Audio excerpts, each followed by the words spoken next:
Bonjour à tous, bienvenue sur notre webinaire, les 5 défis RH pour 2024 avec un zoom sur le management en mode hybride aujourd'hui.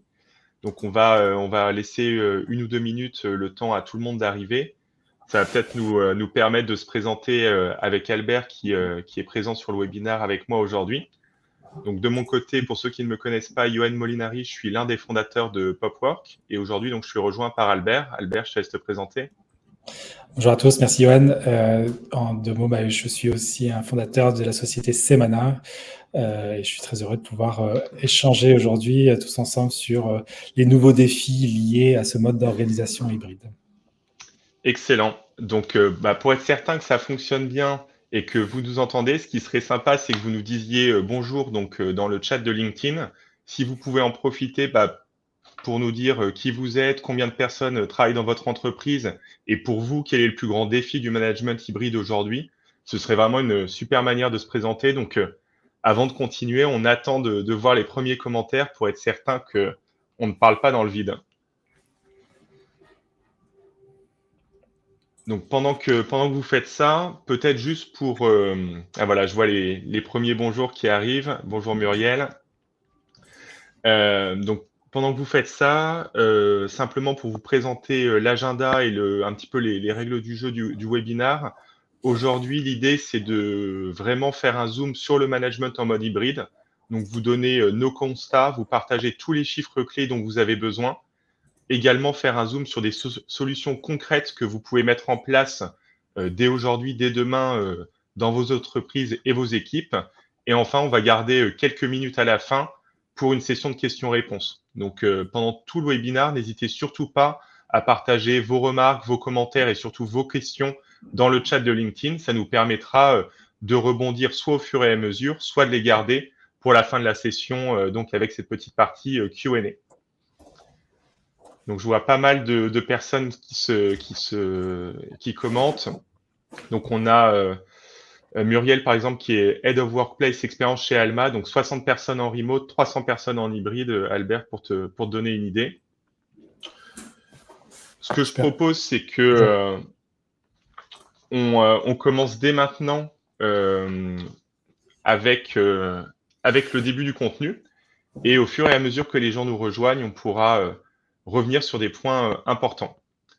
Donc, pour resituer un petit peu, le webinaire d'aujourd'hui, c'est vraiment un zoom sur le management en mode hybride. C'est le premier d'une série de webinaires qu'on va faire sur les grands défis RH de 2024. On a fait un vrai travail d'identification des grandes tendances et des grands défis RH de 2024. Et donc, je vais vous les partager très rapidement. Le premier, c'est vraiment le travail hybride, évidemment, qui est le sujet du jour.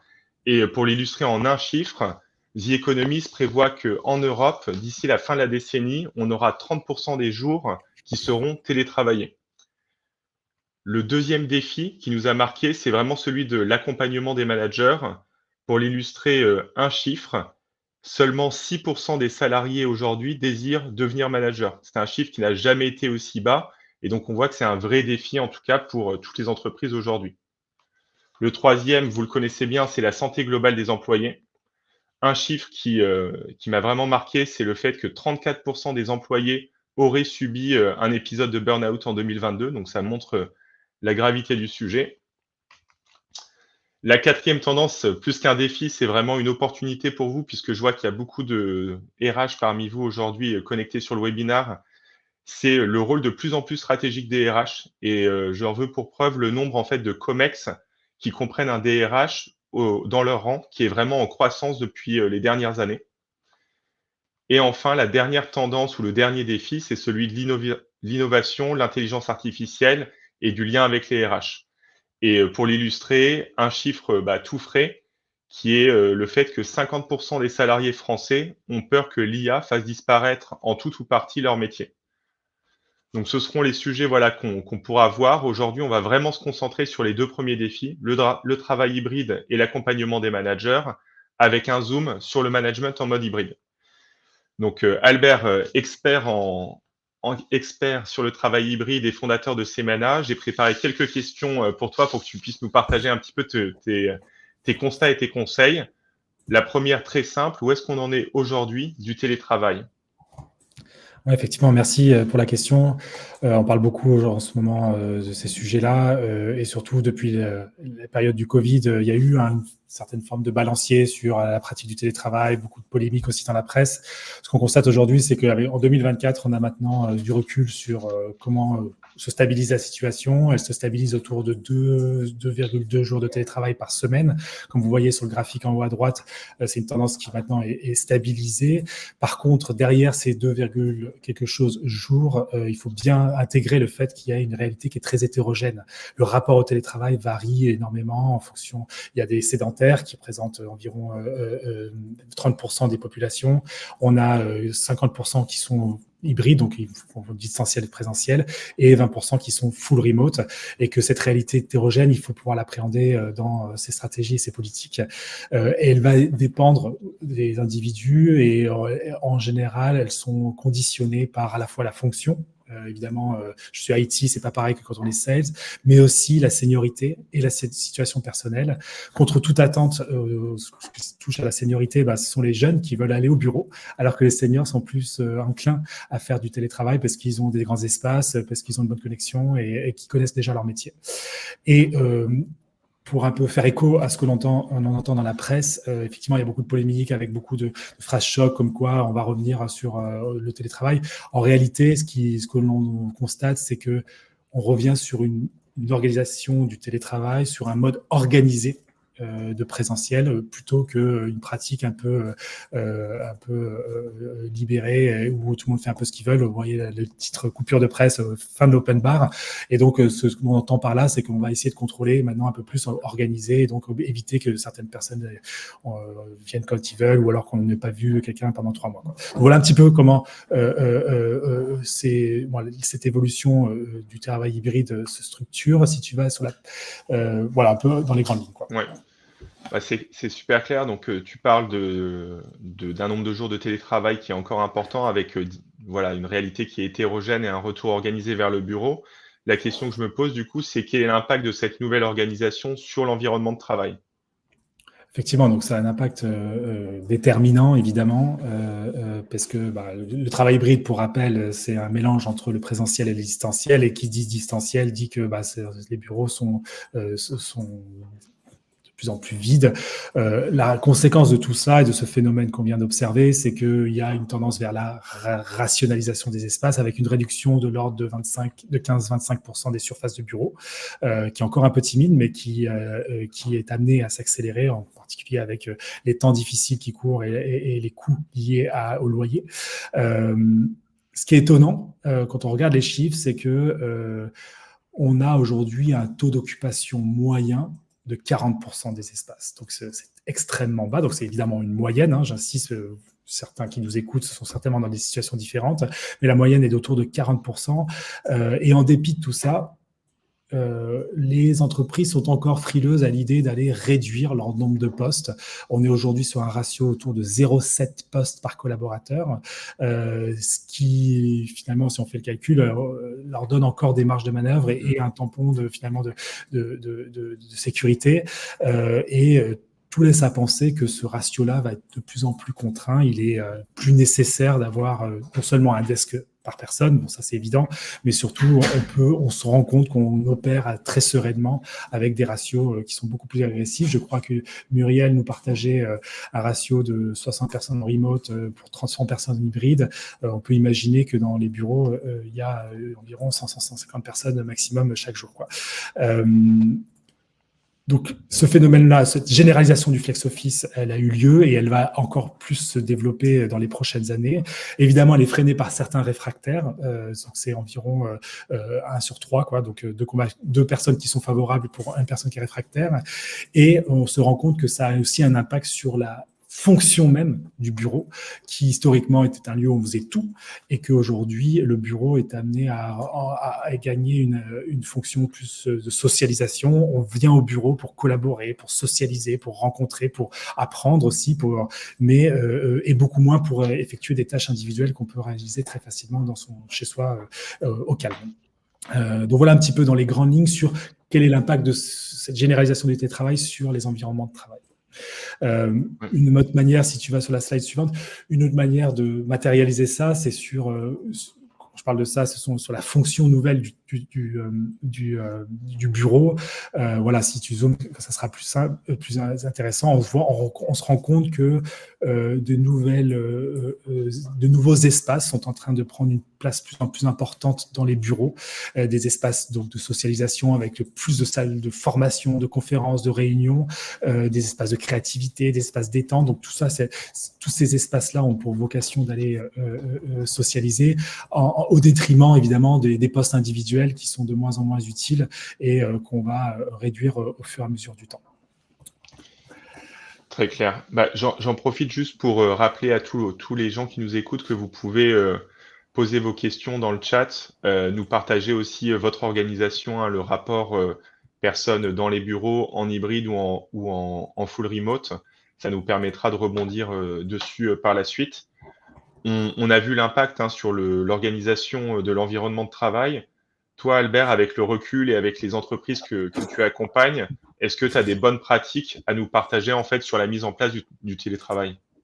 Ouais, alors évidemment, il y a tout un sujet d'accompagnement au changement et c'est pas un sujet où on va juste déclarer une politique de télétravail et puis espérer que tout se passe comme il faut. Il y a tout un sujet accompagnement au changement qui va concerner une multitude de problématiques en simultané. Donc, en général, ce sujet-là de transition vers l'hybride va toucher des problématiques de culture, de mode de travail, de management qu'on va voir plus en détail tout à l'heure. Les espaces, on l'a vu aussi, avec de plus en plus de services dans les bureaux pour attirer les gens au bureau. Muriel, je crois que c'était une de vos questions, comment attirer les gens au bureau en proposant un peu les codes de l'hospitalité, les codes de l'hôtellerie pour attirer les gens au bureau. Ça a aussi des implications sur les sujets RSE, QVT et évidemment sur tout l'outillage qu'il y a derrière.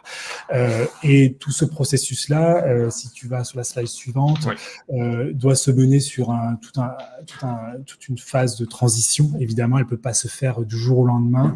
Et évidemment, alors je ne sais pas dans quelle mesure on ne va pas tout détailler les étapes, mais le message clé, c'est que cette transition, elle doit se faire de manière itérative, premièrement, et surtout de manière consultative, donc en impliquant un maximum à la fois les managers, les collaborateurs, dans la communication, dans les décisions clés. On a vu l'apparition d'ambassadeurs sur ces sujets, on a vu l'apparition de task force qui représentent toutes les BU d'entreprise. C'est important de les impliquer, parce que plus ils seront impliqués, évidemment, plus il y aura de l'adhésion sur le projet. Hyper clair. Après ça, sans vouloir rappeler des choses que vous avez certainement déjà entendues, nous, on a pu noter, nous, un certain nombre de bonnes pratiques liées à justement comment opérer sereinement dans ce contexte hybride. Évidemment, pour les managers, on a vu l'apparition de rituels ou d'événements qui sont mensualisés, hebdomadaires, trimestriels, annuels, des événements qui permettent aussi de croiser, de faire rencontrer des fonctions qui se voient pas forcément tout le temps. On voit aussi l'explosion, ça je pense que c'est commun pour beaucoup de monde, d'outils de communication asynchrone, le travail asynchrone, donc la culture de l'écrit qui permet justement d'opérer, de continuer d'avancer alors que la personne n'est pas forcément présente ou sur son poste de travail au moment où on avance. Pour les managers, tu parlais de santé mentale, arriver à identifier les signaux faibles, évidemment, donc être beaucoup plus réactif. On identifie chez un collaborateur un comportement un petit peu désengagé ou en tout cas plus réactif qu'on l'était auparavant, parce que en hybride, on ne peut pas forcément sentir ces choses-là aussi bien, ou en tout cas, les choses peuvent se dégrader beaucoup plus rapidement. Les managers aussi, formation des managers est une partie essentielle parce que c'est eux qui sont en première ligne. On parle beaucoup des RH, on parle beaucoup de direction, mais au final, ceux qui gèrent au quotidien les équipes qui sont en première ligne sur ces problématiques sont les managers et ils sont souvent démunis face aux outils qu'ils ont à disposition et sur les méthodes qu'il faut adopter pour le faire.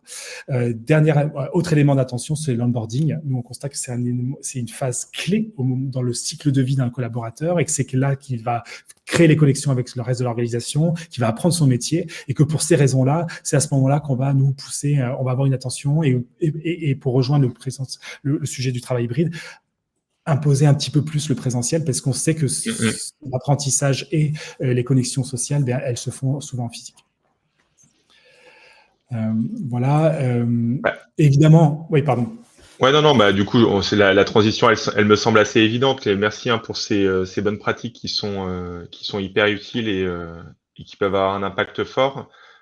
Toi, aujourd'hui, avec Semana, vous accompagnez un nombre important d'entreprises sur le télétravail. Est-ce que tu peux nous présenter en 1 minute le concept de Semana, que ce Oui. soit voilà, avec cette slide ou qu'on aille voir l'application en live par la Ouais, bah, suite? dans les grandes lignes, on organise le travail hybride et ça se matérialise avec toute une des fonctionnalités de gestion des plannings de présence où on va pouvoir définir une politique de télétravail. Je crois que c'était l'objet de certaines questions ou comment est-ce que je vais Mmh. orchestrer la présence obligatoire de certaines équipes, etc., etc. Mais en parallèle, pouvoir et de manière simultanée gérer l'affectation des espaces, réservation des bureaux, des salles de réunion, mettre en place du flex office avec des règles d'affectation parce que bah, ces deux dimensions-là doivent fonctionner simultanément si on veut opérer avec un taux de flex un peu plus agressif. On va y ajouter tout un volet social qui va favoriser la collaboration et tout ça de manière très intégrée avec l'environnement digital de nos clients, donc le SIRH, Google, Microsoft, les calendriers et les outils de communication comme Teams et Slack. En 2 mots, je vous montre juste un aperçu rapide de l'outil, si vous voulez bien. Donc voilà un peu comment se présente la solution Semana. Le collaborateur va évidemment pouvoir choisir son statut, donc bureau, télétravail, il peut faire ça la demi-journée. Il va le faire dans les limites d'une politique qu'on a vu, donc un quota de jours de télétravail et des jours fixes de présence. Il va le faire aussi en fonction des autres. Donc là, je peux visualiser la présence des personnes que j'aurais sélectionnées. Et au moment où je déclare une présence au bureau, je vais évidemment pouvoir choisir mon emplacement, que ce soit des zones ou bien des postes de travail. Euh, J'en parlais, on va aussi intégrer un volet social avec des programmes de mise en relation entre des populations ou au sein d'une population, des annonces pour animer la vie au bureau, donc événementialiser le bureau, bah voilà, after work, ce petit déjeuner, pot de départ, je viens au bureau, bah, quitte à venir un jour, autant venir un jour où il se passe quelque chose. Et donc voilà, donc un certain nombre de fonctionnalités sociales que je pourrais détailler avec plaisir, et tout ça de manière intégrée. Là-dessus, j'insiste juste sur 2 choses. On est interfacé avec la plupart des outils RH pour synchroniser les jours de congé et de télétravail. Et deuxièmement, on a une application qui s'intègre dans les outils de communication comme Slack, mais surtout comme Teams. On a une application dédiée dans l'interface Teams qui facilite grandement l'engagement et l'utilisation. Voilà, en quelques mots. Hyper clair. Merci beaucoup pour tous ces éléments, Albert. Bah écoute, merci à toi. Et c'est vrai que ce sujet du travail hybride, bah, comme je l'ai dit tout à l'heure, il est très directement lié au management. Et nous, ce qu'on constate de notre point de vue qui est assez orienté vers la gestion des espaces, c'est que finalement, le succès de ces transitions-là dépend énormément des managers qui sont, comme je l'ai dit tout à l'heure, en première ligne et qui sont, de notre point de vue, assez démunis face à cette nouvelle mode d'organisation. Et comment est-ce que vous, chez Popwork, du coup, vous envisagez ces défis-là et vous y répondez? Ouais, c'est une super question. En fait, je pense que si on prend un petit peu de recul avec le télétravail ou le travail hybride, tout d'un coup, en fait, énormément de personnes ont réalisé qu'on est à l'aveugle sur beaucoup de choses. C'est-à-dire que l'on soit manager, collaborateur, dirigeant ou RH, en fait, on a une visibilité très limitée sur ce qui se passe au sein des équipes. C'est-à-dire qui va bien, qui ne va pas bien, qu'on parle de sentiments, de charge de travail, de motivation. Ça peut être assez compliqué de savoir ce qui se passe réellement. Il faut savoir que dans une équipe qui travaille en hybride, à n'importe quel moment, en moyenne, on a 11% des collaborateurs qui se sentent isolés, 15% qui sont démotivés. De la même manière, savoir si les équipes travaillent sur les bons objectifs, qu'elles se partagent assez de feedback, ou si les managers supportent et animent bien leur équipe en respectant notre politique ou notre culture de management ainsi que les meilleures pratiques de management, c'est très difficile à savoir. C'était déjà le cas avant le Covid, avant le télétravail, avant le travail hybride, mais aujourd'hui, en fait, le fait d'avoir cet éclatement de l'espace de travail sur différents sites fait qu'on s'en rend compte encore plus. L'autre chose dont on se rend compte, c'est que, avec le travail hybride, plus que jamais, en fait, le manager est vraiment le premier lien entre le collaborateur et l'entreprise. Et donc cette relation, en fait, manager-collaborateur, elle est vraiment plus cruciale que jamais. Ceci étant dit, faut vraiment réaliser que le rôle de manager, en fait, il n'a jamais été aussi compliqué qu'aujourd'hui. C'était un rôle qui était déjà, complexe avant le travail hybride, avant, les demandes, hein, des nouvelles générations. Mais, aujourd'hui, 85 des managers déclarent que leur rôle est plus complexe qu'il y a 5 ans. Donc, si on se fait un peu une image de ce que c'est, être manager aujourd'hui, c'est un rôle qui est peu attractif puisque seulement 6% des salariés veulent devenir manager. C'est un rôle qui est stressant. 66% des managers déclarent avoir déjà vécu un burn-out durant leur carrière. Et c'est un rôle qui est complexe puisque 66% des managers déclarent éprouver des difficultés à gérer leurs équipes. Donc c'est vraiment un rôle qui est plein de défis, avec des défis qui sont très clairs. C'est pas faute de bonne volonté. C'est vraiment que il faut se poser la question en tant que RH, comment on peut accompagner les managers en fait sur des défis qui sont très concrets, c'est-à-dire des défis de méthode. Beaucoup de managers n'ont pas été formés correctement au management et notamment au management hybride. Un défi de temps, tu en parlais Albert, mais c'est hyper difficile en fait, puisque un manager est presque toujours manager et producteur. Donc, comment est-ce qu'on fait pour trouver le temps d'accompagner correctement ses équipes, chacun des membres de son équipe, en fait, semaine après semaine, notamment avec un travail qui peut être en présentiel ou en télétravail, donc avec du direct et de l'asynchrone. Et enfin, un défi d'outillage, puisque aujourd'hui, bien souvent, les outils qui sont proposés aux managers sont des outils qui sont certes utiles. Je pense à l'entretien annuel, aux sondages qui peuvent être semestriels ou annuels, mais c'est souvent des outils qui sont très décorrélés du quotidien. Et donc tout ça, ça crée quand même un environnement assez compliqué. Et quand on revient au fondamental, c'est-à-dire le fait que 70% de la performance et de l'engagement des équipes dépendent directement du manager, on se rend bien compte qu'il va falloir répondre à ces défis et y répondre le plus rapidement possible si on veut avoir des équipes qui sont performantes et engagées. Donc le message que je veux faire passer aujourd'hui, c'est vraiment qu'il faut investir sur sa communauté de managers, investir sur la culture de management de son entreprise. Nous, ce qu'on pense en tout cas chez Popwork, et c'est, je vais reprendre des bonnes pratiques que tu as déjà citées, Albert, que ce soit au niveau du besoin de former ses managers aux méthodes modernes, que ce soit au niveau du besoin en fait de stimuler des échanges managers-collaborateurs fréquemment avec des rituels, que ce soit des points individuels, c'est-à-dire des points one-to-one, que ce soit l'animation des objectifs individuels, que ce soit des sessions de feedback peut-être plus complètes ou alors des retours au bureau qui soient organisés. Vraiment avoir cette culture managériale construite autour de rituels est hyper importante.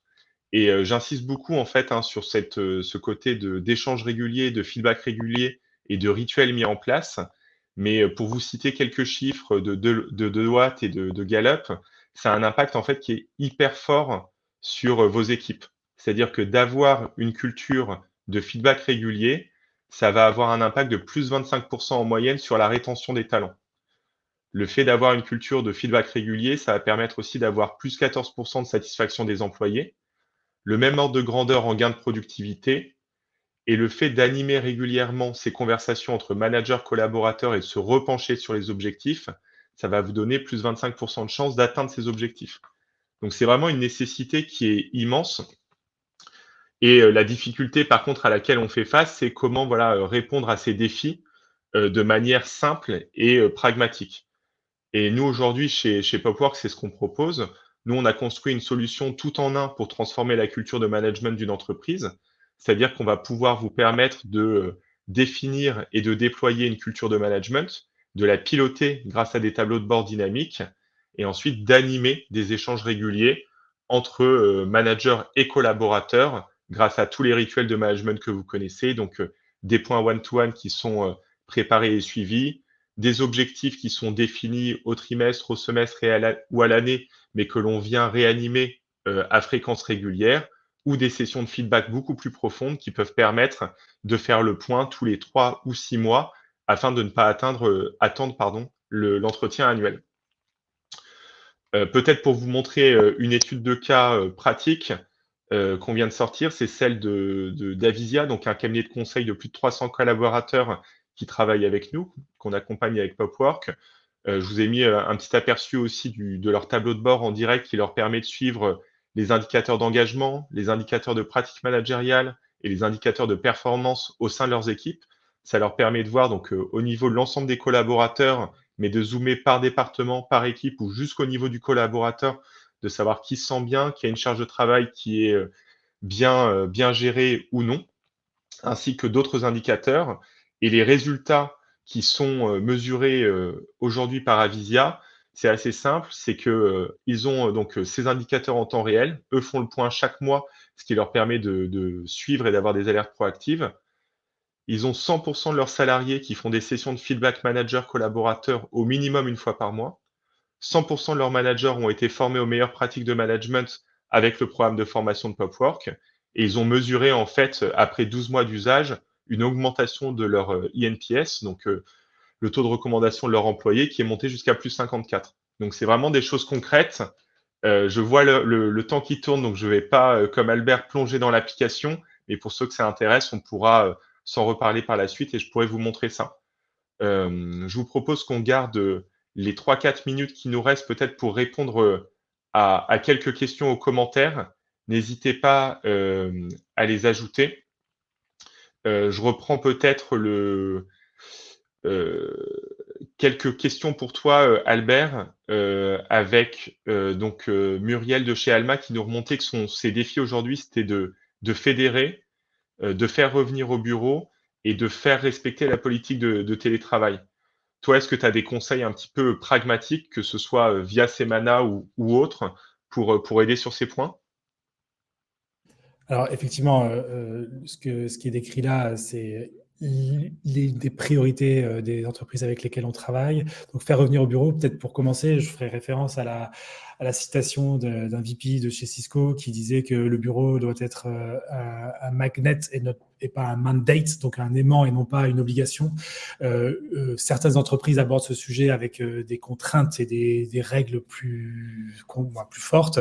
C'est une manière de le faire, mais ça ne suffit souvent pas, et que derrière, il faut plutôt être avec une stratégie de la carotte en encourageant, en donnant envie aux gens au bureau. Donc, on a parlé de l'environnement de travail qui s'y prête plus pour socialiser, premier élément, et évidemment l'explosion et la diversification des événements qui sont organisés. On a parlé de rituels, donc management, etc., mais on voit les hackathons, les petits-déj, les off-site annuels, etc. Donc, ça se